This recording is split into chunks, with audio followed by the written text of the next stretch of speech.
Good afternoon, ladies and gentlemen. I'd like to begin by welcoming those members of the public and press who have joined us today for this meeting of the Cabinet.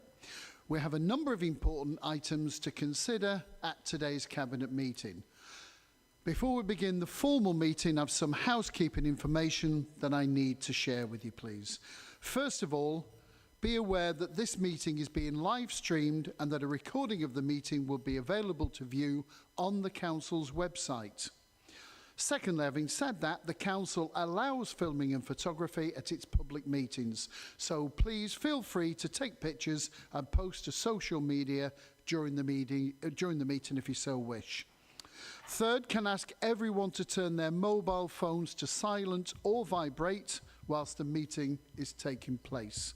And finally, in terms of housekeeping notices, there is no scheduled fire alarm test. So if the alarm sounds, please leave by the nearest marked fire exit and proceed directly to the fire assembly point. And I'd like to welcome Isra Ahmed in his capacity covering for Neil MacArthur, who is currently our MO, who's currently recovering from knee surgery. And we wish Neil, I'm sure you'll join me in wishing him a speedy recovery. Number one, apologies for items. Absence. What was that? I did another one last week, sorry. Apologies for absence. Dan, in your capacity as Democratic Services Manager, do we have any apologies for absence, please? Thank you, Leader. No apologies received. Thank you. Item 2, declarations of interest. Does any member wish to declare any disclosable pecuniary interest or non-statutory disclosable interest? I hate that line. Anybody got any disclosable assets? No. Okay. Number 3, minutes of the 15th of October. Approval is sought for the minutes of the Cabinet meeting held on the 15th of October as an accurate record. If any member doesn't agree, please raise your hand now. Okay. Item 4, petitions and public questions. Dan, are there any questions or petitions from the public, please? No, Leader. Thank you. We're now going to move to consider strategic decisions, starting with item 5, pages 9 to 34 in your papers. Budget Control Report and Medium-Term Financial Strategy Update for Quarter 2. Item 5 is the Quarter 2 Budget Control Report and the Medium-Term Financial Strategy Update. I'd like to draw your attention to the Corporate Performance Report, which was not included in the original document pack. And to this end, I've exercised my discretion as leader to accept it as a late appendix. Councillor Jamil, Cabinet Member for Finance and Corporate Governance, will you be kind enough to introduce the report? Thank you, Leader. I have great pleasure in setting out the report of the Council's financial forecasts for the current year and future years. As you'll all be aware, at the end of Quarter 2, forecast stands at £7.6 million overspend. This is roughly the equivalent of 3.5% of our net revenue budget. There are a handful of key areas driving this pressure, mainly interest rates remaining high, impacting on the cost of borrowing, a rise in demand for services such as children's social care placements, adult social care packages, temporary accommodation due to homelessness presentations, and home school transport. Although the position still remains stark, this, as you will all know, is a marked improvement to the first quarter, where we reported a forecast overspend of £10.3 million. This improvement is down to the swift actions put in place by the corporate leadership team and the response to these across the organisation. This includes a capital expenditure moratorium to reduce our exposure to new borrowing, a freeze on new recruitment unless it is absolutely business critical, alongside a drive to reduce the use of agency workers, And more recently, a revenue expenditure moratorium was put in place, which will see Service Director approving all purchase orders within their areas. We are aware that other local authorities are in a similar position, but we must remember that unlike some, our authority does not have the reserve balances available to fund this kind of overspend. Getting to a balanced position is imperative. This report also sets out our financial risks, the positive progress on delivering our savings programs, and the capital program, where the forecast expenditure has reduced in line with the moratorium. Now moving on to the MTFS update, the future-looking part of the report. You won't be surprised to hear that the same issues are impacting on our financial position in year, are also adversely affecting the position over the long term. In addition, our growth forecasts for NNDR, more commonly known as our business rate, have slowed, coupled with an increase in valuation appeals and empty property relief. Since the last quarter update, a number of assumptions have firmed up, and we're now estimating that our budget gap for 25-26 to be just under £20 million rather than a range. At this stage, this is only an update and not what we intend to bring to Cabinet and Council in February for approval. There is still much work to be done and going behind the scenes to get a more balanced position. It is clear from the size of the gap that we need to examine closely how we operate and what services we provide, as we cannot continue to deliver services as we do now. This will mean difficult decisions will be required. The recent Chancellor's budget announcement on the 30th of October brought with it some relief, with the promise of additional funding for social care, homelessness, the extension of the Household Support Fund, to name but a few. However, it is not enough to cover the additional pressures the sector faces. It's also brought some additional risk, particularly around the impact of national insurance, increase on the care sector, and our major contracts. As always, the devil is always in the detail, and we are still assessing what impact this will have on our position. We expect this to be confirmed just before Christmas in the local government provisional financial settlement. At the next Cabinet meeting, we will be launching a consultation on the budget. This will include a schedule of proposals which will be required to get us to a balanced position. Alongside these reports, you will see the performance presentation that sets out the progress against the Council's key priorities. The Council collates over 80 key performance indicators and monitors performances against such. The presentation sets out the Council's key achievements and challenges during the last quarter. Mr. Leader, with that summary, I am therefore happy to recommend Cabinet notes this report. Thank you. Thank you, Councillor Jamil. Members, we will move to questions and debate. Do members of the committee have any questions? Councillor Ellis. Thank you, Leader. On page 11, all my questions are around the Directorate summary. I've got some other questions, but I'll do one at a time. Corporate Services has the third largest net budget outside of capital financing. Are there further savings in year that could help be considered that will help the budget overall? Jamil, do you want to pick that up, or do you want Cecilia to? I'll start and then Cecilia. Okay, will that's come in. fine, thank you. You Thanks. got to remember that Corporate Services is quite a wide-ranging directorate, and there are lots of services that we offer, things like paying wages, things like fees, services, and so on. So we've actually come back with Corporate Services with the biggest savings so far, and I'll let Cecilia come in on more of the detail regarding this. Thank you. So, as Councillor Jamil has just set out, corporate services is not just back office admin functions.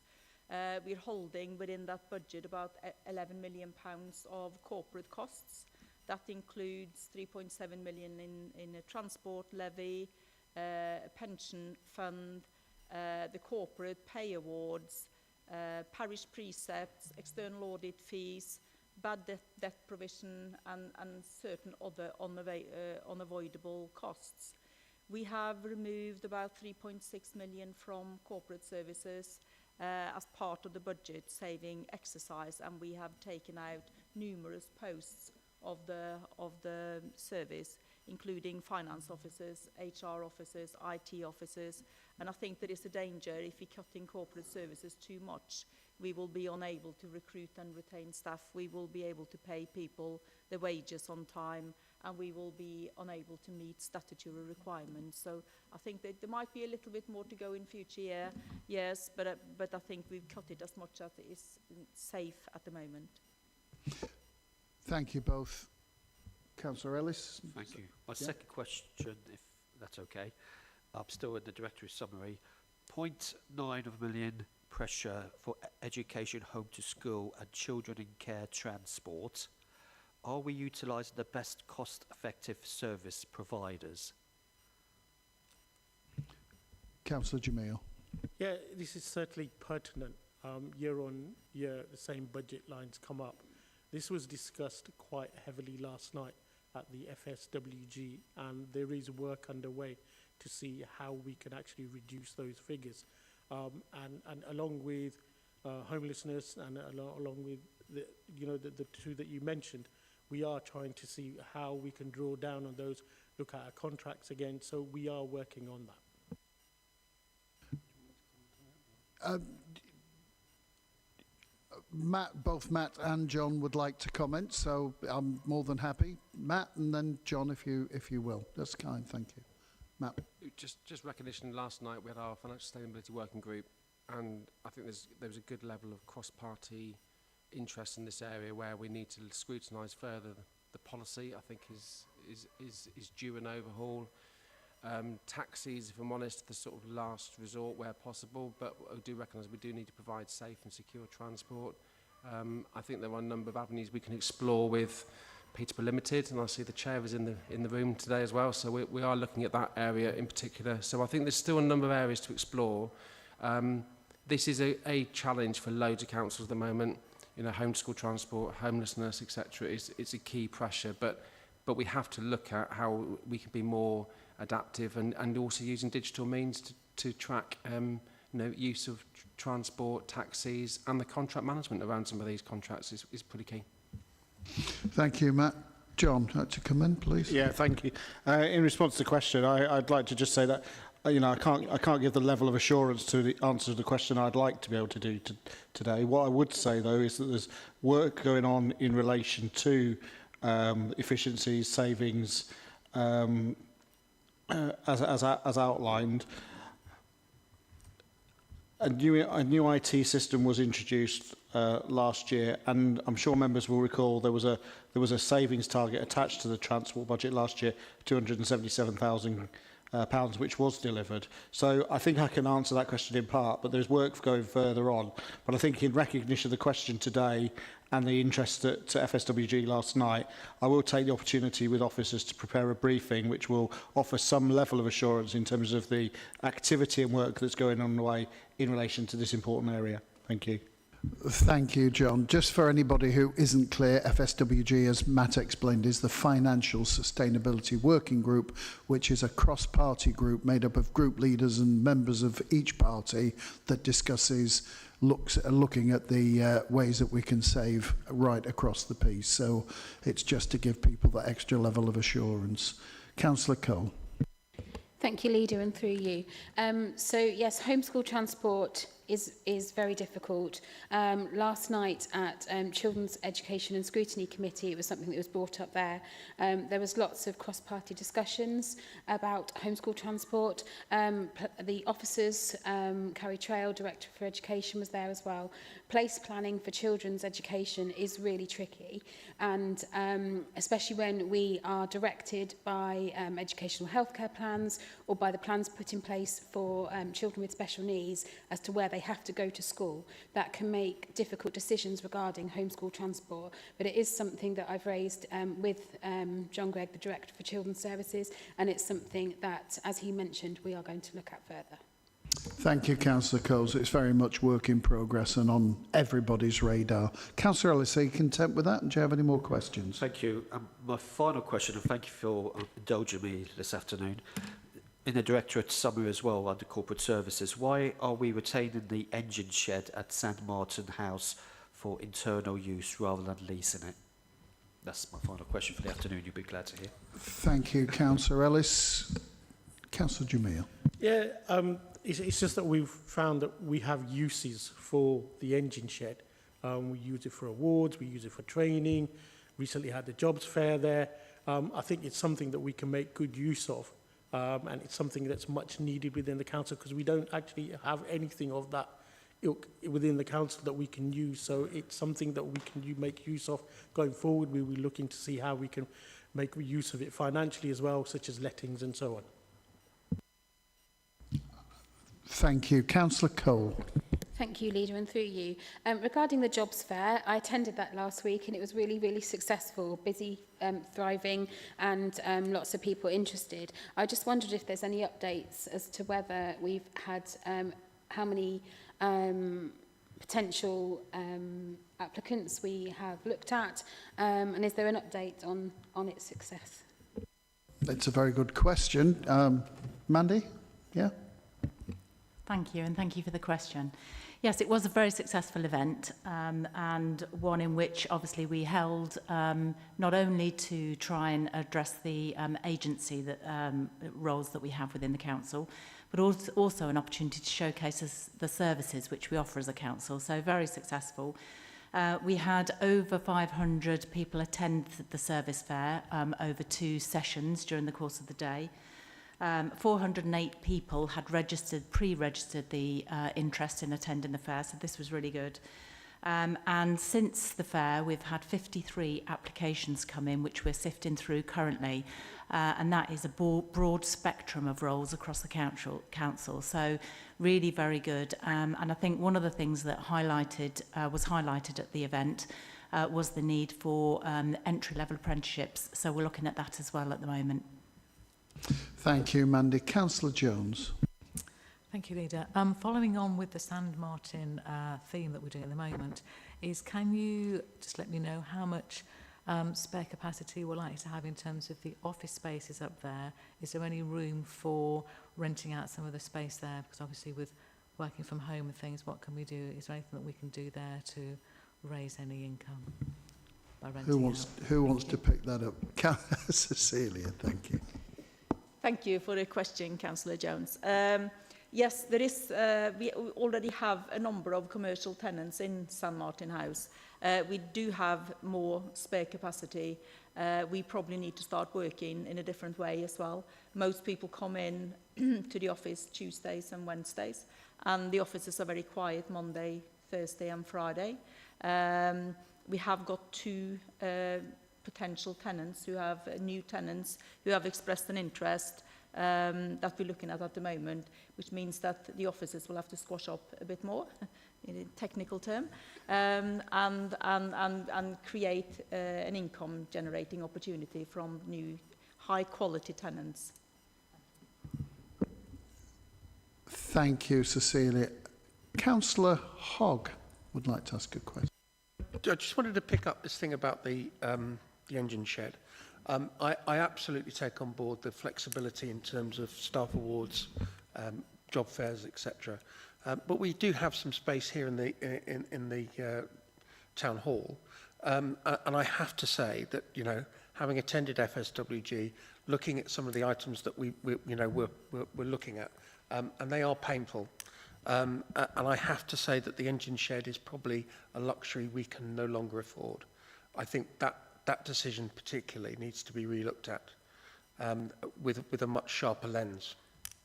Okay, anybody like to pick that up? Yeah, Cecilia, thank you. So we are looking at all council accommodation, including the town hall, the registry office and the locality asset review that you got on the agenda today. Everything is on the table.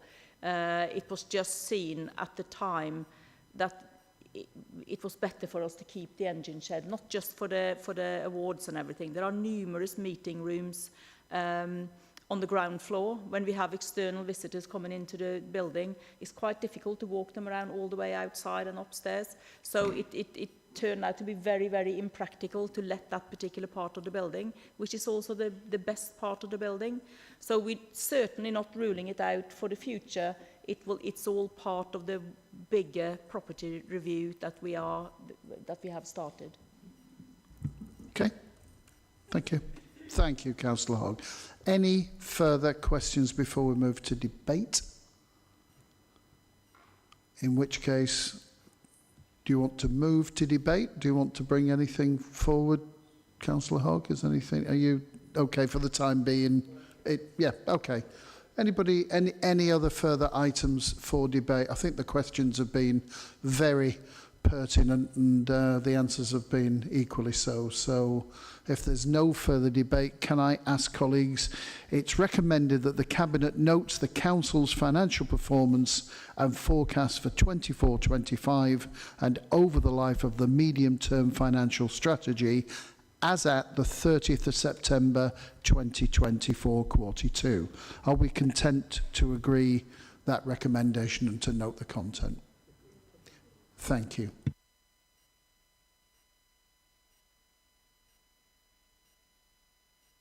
Item 6, Peterborough Museum and Arts Gallery Trust, pages 35 to 38 in your agenda pack. The item 6 refers to us from the shareholder cabinet regarding the Peterborough Museum and Art Galleries Trust. Councillor Angus Ellis, Cabinet Member for the Environment and Transport, will you please introduce this item? Thank you, Leader. Peterborough City Council is the sole trustee of the Peterborough Museum and Art Gallery, which incorporates the buildings and collections of Peterborough Museum and Flag Fen. In this capacity, Peterborough City Council has a legal duty to make decisions and be seen to make decisions about the trust in the best interests of the trust without consideration of the interests of the council itself. The current 1968 scheme, before I was born, does not provide sufficient clarity regarding the governance processes and powers required to do this in an effective and transparent manner. And so, this report recommends that the Charity Commission is asked to develop a new scheme to enable the council to properly fulfil its role as trustee. The report further recommends that the appointment of Councillor Alan Dowson as the member responsible for representing the council as the trustee is recognised, so that important decisions relating to the management of the trust can continue to be made whilst the new scheme is being drawn up.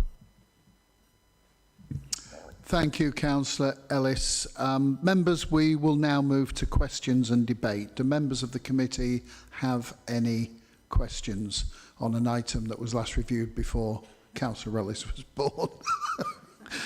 Which doesn't sadly apply to me. Any questions? No questions on the item. And if there are no questions, anybody would like to start a debate on the item? Or are we... Councillor Cole. Thank you. I just wanted to say that I think the success of Peterborough Museum and Art Gallery is in the interest of everybody in Peterborough. So the changes to the trust or the council and with the appointment of Councillor Alan Dowson will only strengthen the museum and moving forward. Thank you, Councillor Cole. Any other comments? Councillor Jamil. I'd certainly echo Councillor Cole's words, and I believe that the museum is one of our golden jewels in the city, and I would certainly like to see more people use it. I know, most people go there once and that's not it. I'd like to see us, show it off more, use it more as a tourist destination, I know we do, but I just think that it's one of those things that we can showcase more and have more exhibitions there. So I'm looking forward to working, you know, with them to see what more we can do. Completely agree, Councillor Jamil. Any other comments or debate before we...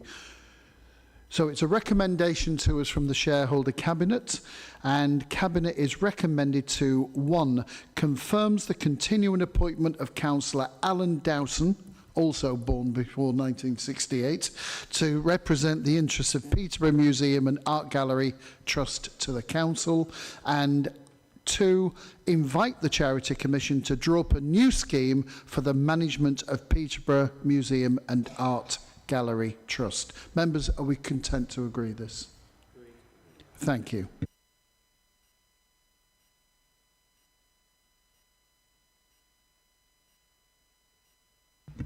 Item 7, review of assets, and if you refer to pages 39 to 44 in your agenda packs, please. The next item is a report regarding the review of assets. Can I ask Councillor Jamil, Cabinet Member for Finance and Corporate Government, to present this report? Thank you, Leader. This paper is submitted to Cabinet to propose a comprehensive review of the Council's freehold assets to support the Council's budget strategy for the period 24 to 2029.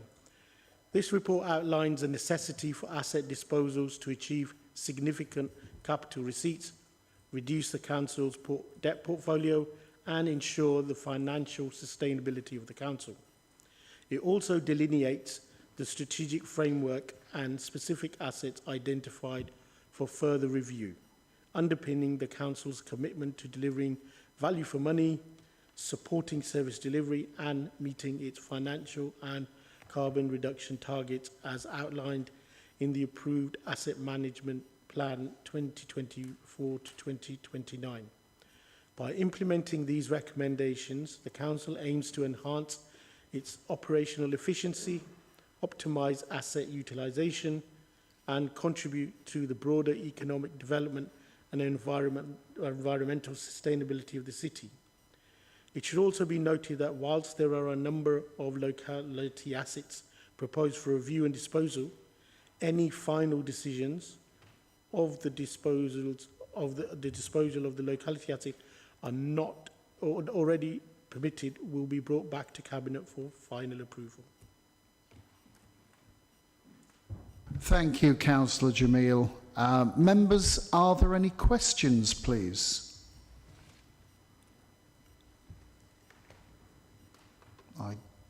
Councillor Thorburn, thank you. Thank you, Leader. It's just clarification, really. Item 2 on page, whatever it is, lost it. Assets under consideration. I'd just like a clarity on what that actually means. What does assets under consideration mean? Thank you, Councillor Thorburn. Councillor Jamil? Thank you.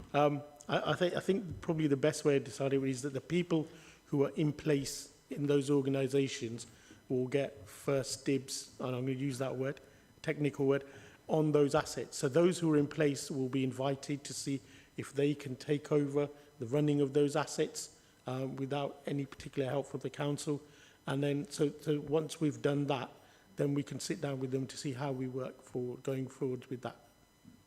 Thank you, Councillor Jamil. I think that's dibs with 1B, not 2, isn't it? I think. Councillor Cole and then Councillor Jones. Thank you, Leader, and through you. So I just wanted to ask about the relocation of the contact centre from where it currently is in Welland, because it's something that we are expected to change and has been noted by Ofsted in terms of improvements needed to contact or family time, as we should now be calling it. And I just wanted to understand the process that's happening with that. It needs to happen faster, in my opinion, and I just wanted to know where that sits within this whole process. John, I think you're in the frame for that one. Nope, Cecilia, do you want to pick that? Just the look on John's face suggested it's Cecilia who's going to pick that one up. It's property, you're okay.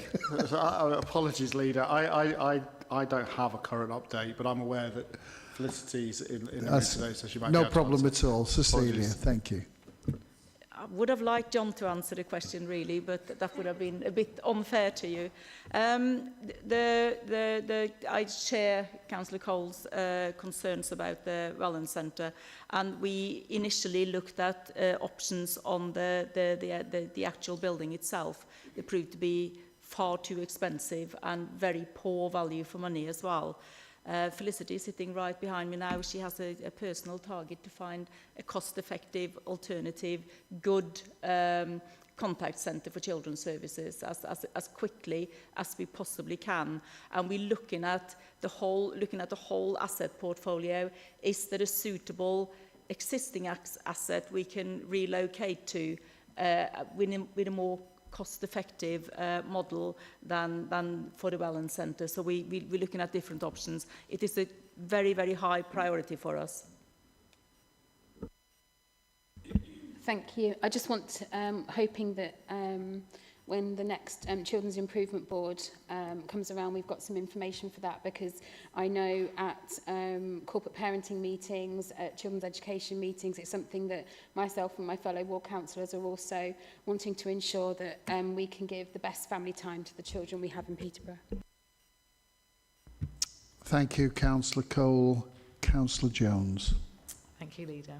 It's going really back to the assets under consideration and the locality review assets. Obviously, we have said that at this moment in time, no decision has been made on any of these. However, I'm conscious that some of these obviously are of interest to the local groups, like the Woodston Library, for example, and there's lots of discussions going on at the moment. But what would be interesting to know is what's the timescales for the other ones that are going through, and the communications that we intend to make to these other locations across the city. Thank you. I'll start with this one. When we decided on this process, I was conscious of the fact that we'd learnt our lessons from previous situations where tenants were, advised just say after, all in one go when the press were advised. So we've notified those people who run these organisations in these buildings that this is the process that's going to take place. I'm just looking at Flick behind me to see what the process is going to be going forward. Felicity. Are you plugged in? Are you wired for sound?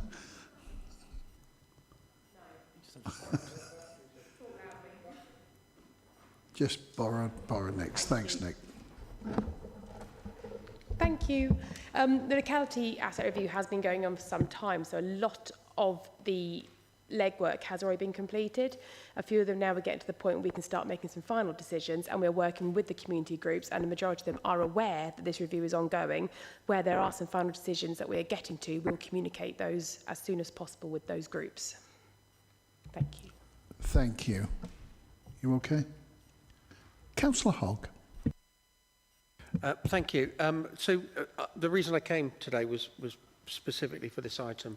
And I think Councillor Jamil has, his little bit at the beginning has interjected a bit of clarity. So I just wanted to make sure, hopefully this is a yes-no answer, just for clarity, the delegation to the Executive Director to make decisions relates only to that, the Section 1, completed disposal under offer and in negotiation only, and not to Section 2, which is the assets under consideration, which I believe he said would come back to this this committee for delegation. I just wanted to clarify that and just make sure that I'd got the right understanding on that. Fair point. Yes. Yes. Yes. And just Thank you, Councillor Jamil. not a follow-up question, but another question nonetheless. And so I beg your indulgence. Just in terms of handing over these assets to community groups, clearly, whilst a lot of these community groups have been running these centres for quite some time, they've been doing it in a different way than we're essentially asking them to do so. And what I would be looking for is a commitment that we would have, not so much from Property, but maybe somebody from communities that is tasked with hand-holding to a certain degree, so that you know these really great community groups don't fall over in the first 6 months to a year because of the uplift in the responsibility that we're looking for them to take on. Yeah, so they're not set up to fail. No, I do appreciate that. Somebody would like to pick that up? Adrian. Thanks, Leader. And absolutely to reassure you that the process is being taken forward between our property colleagues and our communities staff hand in glove. Right at the beginning of a conversation with a group, both of those parts of the council are present and will continue to see through to resolution with the communities team providing ongoing support, but also drawing on expertise from organisations such as the Council for Voluntary Service, some of the small business organisations in the city that probably can help where we may not be able to. So very much complementary as a programme. I think it's a very fair point for the simple reason, you know, and I'm heartened by the officers, the cross-department working where they've gone out to visit people to make sure we set up a blueprint so that we do take those things into consideration. It's a valid point. Are you content with the reply? Well, I just wanted to say that at the LGA conference, I went to a couple of talks, and one of the things that they really hammered home was the fact that you really need to support these organisations for success. We've got the PCVS AGM coming up next week, I believe, which I'm going to be going along to, because that seems to be a key element of where we could maybe direct some support. It doesn't have to come from us, it can come from the voluntary sector. So yes, it's really important to underline. Okay. Right, so are you okay? We're okay. I think we covered that. Councillor Cole, then Councillor Cairn, please. Thank you. I just wanted to reiterate what my colleague said about supporting some of the centres with pots of money, especially some of those centres that have children involved.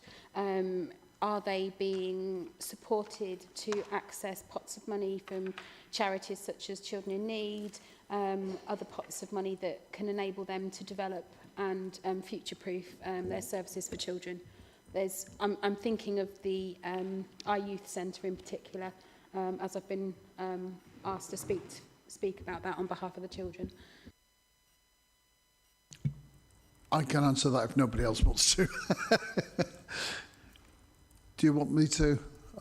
Cecilia, are you talking about our youth centre? Yes, I mean, we had a meeting with stakeholders in there.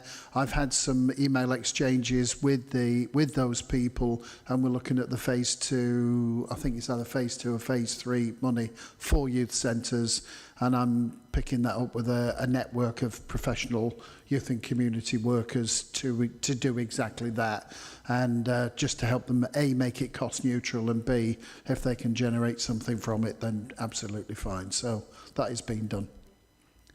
Okay, and Councillor Cairn, Thank you, Leader, and through you. I was just wondering, on the basis of what we've already been speaking about and other people have given their input to with reference to other assets in the pipeline, I know that these are still going to be under review, and have we identified those assets in the pipeline out of which community organisations and organisations from the voluntary sector are operating, and will there be ongoing conversations as to have a look at the impact or an impact assessment? Will that be undertaken to see whether if these assets are disposed of, what impact that will have on the greater community and city? Thank you.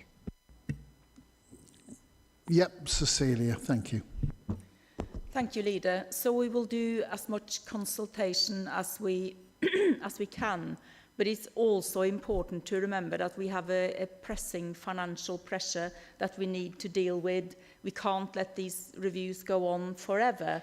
We initially agreed that we would allow community groups the possibility of running the centres if they can do it. There are grants available to the voluntary sector that is not available to the council. They can bring in commercial aspects into that the council haven't got the capacity to do.